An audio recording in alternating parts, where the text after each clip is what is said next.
Sir normal ಡೆಲಿವರಿಗಿಂತ ಇಲ್ಲಿ ಸಿಸರಿನ ಜಾಸ್ತಿ ಮಾಡ್ತಾ ಇರೋ ಅಂತ ಆರೋಪ ಇದೆ. ನೋಡಿದೆ ನಾನು 60% 65% ನಾರ್ಮಲ್ ಡೆಲಿವರಿ ಇದೆ. ಇಲ್ಲ KDP ಸಭೆಯಲ್ಲಿ ಮನೆ ಶಾಸಕರೇ ಕೇಳಿರೋದು. ಅದು ನ್ಯಾಷನಲ್ ಆವ್ರೇಜ್ಗಿಂತ ಒಂದು 15% ಜಾಸ್ತಿ ಇದೆ ಆಯಿತಾ. ರಾಷ್ಟ್ರೀಯ ಆವ್ರೇಜ್ ಇದೆ 30% ಅಂತಲ್ಲ, ಅದಕ್ಕಿಂತ ಒಂದು 15% ಜಾಸ್ತಿ ಇದೆ. ಅದನ್ನು ಕೂಡ ಈಗಾಗಲೇ ಅದನ್ನು ರಿವ್ಯೂ ಮಾಡಿ ಸೂಚನೆ ಕೊಟ್ಟಿದ್ದೀವಿ ಆಯಿತಾ. ಅದನ್ನು ಮತ್ತೆ ಇಲ್ಲಿರೋ ಕೆಲವು ವೈದ್ಯರು ಆಚೆ ಕಡೆ ಕ್ಲಿನಿಕ್ಗಳು ಇಟ್ಕೊಂಡಿದ್ದಾರೆ, ಅಲ್ಲಿ ನೋಡುವಂಥ ಕಾಳಜಿ ಇಲ್ಲಿ ನೋಡಲ್ಲ ಅಂತ ಸಾರ್ವಜನಿಕರಿಂದ ಆರೋಪ ಇದೆ. ಅಲ್ಲೇ ಜಾಸ್ತಿ ಮುತುವರ್ಜಿಯಿಂದ ಇಲ್ಲಿ ನೋಡಲ್ಲ. ಸ್ವಾಭಾವಿಕವಾಗಿ ಇರೋವಂಥದ್ದು ಸರ್ಕಾರ ಗಮನದಲ್ಲೂ ಇರೋವಂಥದ್ದು. ಈಗ ನಾನು ಹಿಂದೆ ನೀವು ಹೇಳಿರೋದು ಹಿಂದೆಲ್ಲ ಆಗಿರೋದು ತಾವು ಅದರ ಇತಿಹಾಸದಿಂದ ಹೇಳ್ತಾ ಇದ್ರಿ, ಹಿಂಗಾಗಿದೆ. ಇಲ್ಲ ಸರ್, ಸ್ಟಿಲ್ಲಿಗೆ ನಡೀತಾ ಇರೋದು.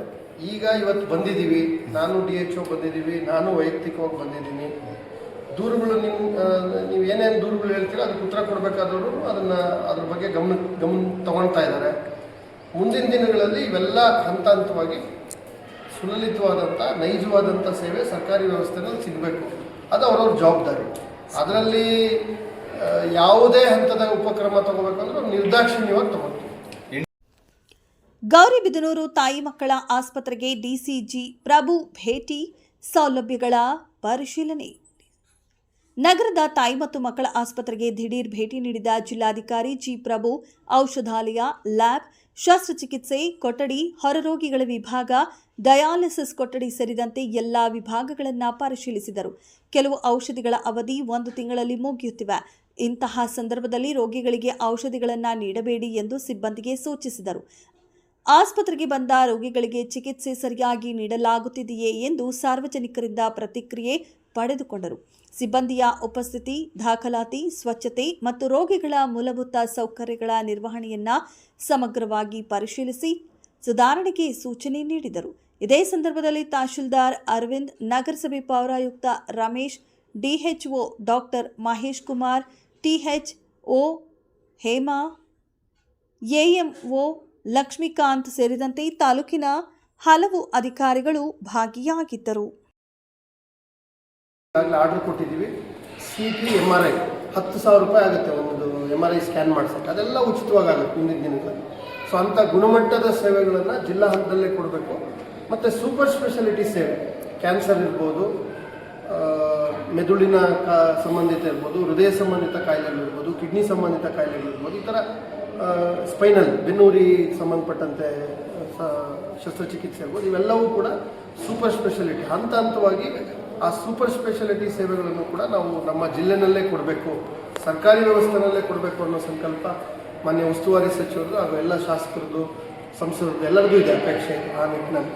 ಸೊ ಹಾಗಾಗಿ ಅದನ್ನು ಮುಂದಿನ ದಿನಗಳಲ್ಲಿ ಹಂತ ಹಂತವಾಗಿ ಕೊಡುವಂಥದ್ದು ಮಾಡ್ತೀವಿ.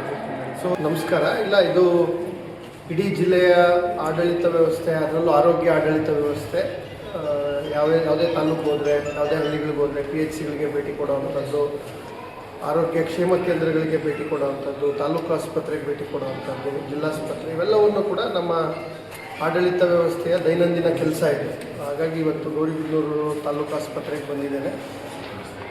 ಆಡಳಿತ ವೈದ್ಯಾಧಿಕಾರಿಗಳು ಹಾಗೂ ಎಂಟೈರ್ ಅವರ ಇತರೆ ವೈದ್ಯರು ಎಲ್ಲರೂ ಕೂಡ ಕರ್ತವ್ಯ ನಿರ್ವಹಿಸ್ತಾ ಇರುವಂಥದ್ದು, ಇಡೀ ಹಾಸ್ಪಿಟಲ್ನಲ್ಲಿರುವಂಥ ಎಲ್ಲ ಶಾಖೆಗಳು, ವಿಭಾಗಗಳ ವ್ಯವಸ್ಥೆಗಳು,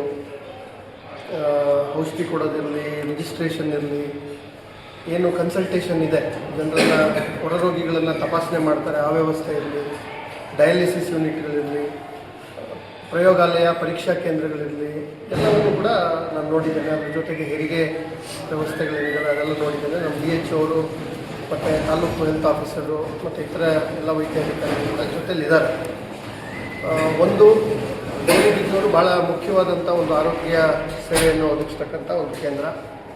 ಸುತ್ತಮುತ್ತಲಿನ ಇತರೆ ತಾಲೂಕುಗಳು ಹಾಗೂ ಈವನ್ ಹಿಂದೂಪುರದಿಂದಲೂ ಕೂಡ ಜನಸಾಮಾನ್ಯರು ಆರೋಗ್ಯ ಸೇವೆಗಳಿಗಾಗಿ ನಮ್ಮಲ್ಲಿ ಬರ್ತಾ ಇದ್ದಾರೆ. ಪ್ರಸ್ತುತ MCHನಲ್ಲೇ ಏನು ಮೆಟರ್ನಿಟಿ ಹೋಮ್ ಇದೆ, ಇದರಲ್ಲೇ ನಾವು ಜನರಲ್ ಹಾಸ್ಪಿಟಲು ನಡೆಸ್ತಾ ಇದ್ದೀವಿ. ಕಾರಣ ಹೊಸ ಕಟ್ಟಡ ಆಗ್ತಾ ಇದೆ. ಹೊಸ ಕಟ್ಟಡನೂ ಕೂಡ ಇನ್ನೂ 1-1.5 ತಿಂಗಳು 2 ತಿಂಗಳೊಳಗಡೆ ಜನರಲ್ ಹಾಸ್ಪಿಟ್ಲ್ ಹೊಸದು ಮಾನ್ಯ ಸಚಿವರಾಗಲಿ ಶಾಸಕರಾಗಲಿ ಎಲ್ಲರ ಅಪೇಕ್ಷೆ ಇದೆ. ಅದು ಶೀಘ್ರವಾಗಿ ಪ್ರಾರಂಭ ಆಗಬೇಕು ಅಂತೇಳಿ, ಅದು ಆಗುತ್ತೆ ಶಾರ್ಟ್ಲಿ. ಒಟ್ಟಾರೆ ಇವತ್ತು ಕೊಡಬೇಕು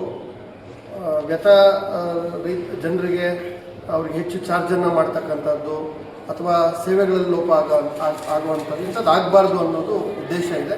ಹಾಗಾಗಿ ಪ್ರತಿ ತಾಲೂಕಿನಲ್ಲೂ ಕೂಡ ಭಾಳ ವ್ಯವಸ್ಥಿತವಾದಂಥ ಖಾಸಗಿ ಆರೋಗ್ಯ ಸೇವೆ ಏನು ಮಾಡ್ತಾ ಇದ್ದಾರೆ ಅವರನ್ನು ಕೂಡ ನಮ್ಮ ಕಣ್ಗಾವಲಿನಲ್ಲಿಟ್ಟು ಅವರು ಕೂಡ ಗುಣಮಟ್ಟದ ಸೇವೆ, ಕೈಗೆಟುಕುವ ಸೇವೆಯನ್ನು ಕೊಡಬೇಕು. ಆ ಕೆಲಸವನ್ನು ಕೂಡ ಶಾರ್ಟ್ಲಿ ಮಾಡ್ತೀವಿ. ಮೀಟಿಂಗ್ ಕೂಡ ಕರೆದಿದ್ದೀವಿ.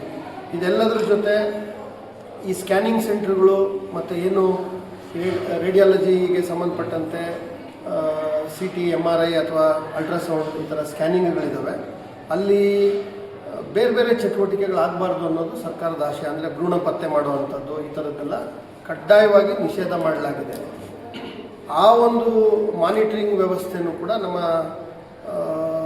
ಫ್ಯಾಮಿಲಿ ವೆಲ್ಫೇರ್ ಆಫೀಸರ್ ಅಂತೇಳಿ ಜಿಲ್ಲಾ ಮಟ್ಟದಲ್ಲಿದ್ದಾರೆ, DHO ಅವರ ನಿಯಂತ್ರಣದಲ್ಲಿ ಕೆಲಸ ಮಾಡ್ತಾರೆ. ಆ ಯೂನಿಟ್ನು ಕೂಡ ಇನ್ನು ಮುಂದೆ ಅದರಲ್ಲಿ ನಮ್ಮ ಆಡಳಿತ ತಹಸೀಲ್ದಾರ್ಗಳನ್ನ, ಬೇರೆ ಬೇರೆ ಇಲಾಖೆಯ ಹಿರಿಯ ಅಧಿಕಾರಿಗಳನ್ನು, ತಾಲೂಕು ಮಟ್ಟದ ಹಿರಿಯ ಜವಾಬ್ದಾರಿತ ಅಧಿಕಾರಿಗಳನ್ನು ಕೂಡ ಅವ್ರನ್ನೆಲ್ಲ ಇನ್ವಾಲ್ವ್ ಮಾಡಿ ಈ ಥರ ಏನಾದರೂ ಗಮನಕ್ಕೆ ಬಂದರೆ, ಪತ್ತೆ ಆದರೆ ಅಥವಾ ಅವರು ರಿಜಿಸ್ಟರ್ಡ್ ಮೆಡಿಕಲ್ ಪ್ರಾಕ್ಟೀಸ್ನರ್ ಇಲ್ದಲೆ ಸುಮ್ಮನೆ ಯಾವುದೋ ಒಂದು ಡಿಗ್ರಿ ಮಾಡಿಕೊಂಡು ನಾನು ಡಾಕ್ಟ್ರು ಅಂತೇಳಿ ಹಳ್ಳಿಗಳಲ್ಲಿ ಔಷಧಿ ಕೊಡೋವಂಥದ್ದು, ಇದು ಮಾಡೋವಂಥದ್ದು ಇಂಥ ಪ್ರಕರಣಗಳು ಕೂಡ ಗಮನಕ್ಕೆ ಬಂದಿದ್ದಾವೆ.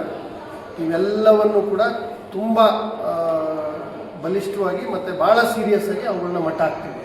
ಅಂಥವ್ರ ಮೇಲೆ ಅತ್ಯಂತ ಕಠಿಣವಾದಂಥ ಕ್ರಮಗಳನ್ನು ಮುಂದಿನ ದಿನಗಳಲ್ಲಿ ಅವ್ರು ಎದುರಿಸಬೇಕಾಗುತ್ತೆ. ಅದು ಈ ಸಂದರ್ಭದಲ್ಲಿ ನಾನು ಎಚ್ಚರಿಕೆಯನ್ನು ಕೂಡ ಬಯಸ್ತೀನಿ. ಅನೇಕ ದೂರುಗಳು ನಮಗೆ ಬಂದಿದ್ದಾವೆ. DHO ಅವರು ಕೂಡ ನನ್ನ ಗಮನಕ್ಕೆ ತಂದಿದ್ದಾರೆ. ಸಾಕಷ್ಟು ಕಡೆಗಳಲ್ಲಿ ಎಲ್ಲೋ ಹೊರಗಡೆ ಆಂಧ್ರದಿಂದ ಬಂದುಬಿಡೋದು, ಒಂದು ಕ್ಲಿನಿಕ್ ಥರ ಓಪನ್ ಮಾಡೋದು, ಸೇವೆ ಕೊಡ್ತಾ ಇದ್ದೀನಿ ಅಂತೇಳಿ ಜನರಲ್ಲಿ ದುಡ್ಡು ವಸೂಲಿ ಮಾಡೋದು, ಏನಂದ್ರೆ ಅದೇ ಮೆಡಿಸಿನ್ಗಳು ಕೊಡೋದು, ಈ ಥರದ್ದೆಲ್ಲ. ನಾನು ತಮ್ಮ ಮೂಲಕ ನಾಗರಿಕರಲ್ಲೂ ಮನವಿ ಮಾಡ್ತೀನಿ. ಆ ಥರ ಯಾವುದಾದ್ರೂ ದೂರುಗಳಿದ್ದರೆ ಖಂಡಿತವಾಗ್ಲೂ ನನಗೆ, ನಮ್ಮ ಕಚೇರಿಗೆ, ತಾಲೂಕು ಕಚೇರಿಗಳಿಗೆ ಅಥವಾ DHO ಅವ್ರ ಕಚೇರಿಗೆ, ತಾಲೂಕು ಹೆಲ್ತ್ ಆಫೀಸರ್ ಕಚೇರಿಗೆ, MO ಕಚೇರಿಗೆ, ಎಲ್ಲಿ ಕೊಟ್ಟರು ಕೂಡ ನೀವು ಅದನ್ನು ಗಂಭೀರವಾಗಿ ಪರಿಗಣಿಸ್ತೀವಿ. ಅದನ್ನು ಕಡಾಖಂಡಿತವಾಗಿ ನಿರ್ಬಂಧ ಮಾಡಿ. ಜಿಲ್ಲೆನ ಎಲ್ಲೂ ಕೂಡ ಆ ಥರ ಅನಧಿಕೃತವಾಗಿ ನಡೀಬಾರ್ದು. ಈಗ ಮೆಡಿಕಲ್ ಕಾಲೇಜ್ ಆದಮೇಲೆ, ನಮ್ಮ ನಂದಿ ಮೆಡಿಕಲ್ ಕಾಲೇಜ್ ಆದಮೇಲೆ ಮತ್ತು ಖಾಸಗಿಯಲ್ಲಿ ಸತ್ಯಸಾಯಿ ಮೆಡಿಕಲ್ ಸೈನ್ಸಸ್ ಅವ್ರದ್ದು ಕೂಡ ಆರೋಗ್ಯ ಸೇವೆ ಇದೆ, ನಮ್ಮದು ಕೂಡ ಇದೆ.